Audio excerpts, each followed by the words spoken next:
If you are talking about the frontline candidates, I know them very well, except Obi that I met in 2019 when he became the vice presidential candidate to Atiku Abubakar.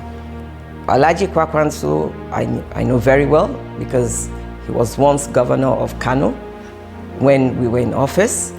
Asiwaju, I know very well. He was governor of Lagos State when we were in office.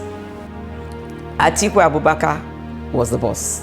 And Atiku managed the economy at the national level, not at the state level. My desk job was managing the National Economic Council as well. He managed the National Economic Council, which meant that he managed 36 state governors individually and collectively. So you can't take that experience away from him. Every quarter, we used to give him an impact assessment report to say, oh, how far have we gone? What next can we do? How can we improve? So you can't take away that experience from Atiku Abubakar. I asked him directly. I said, Oga, why do you want to be president of Nigeria? He said, God has been faithful, God has been merciful to me for me not to give back to the people.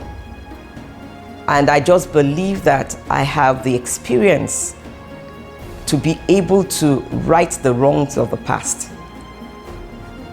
And that's what I want to sell, and that's what I want to give back to the people.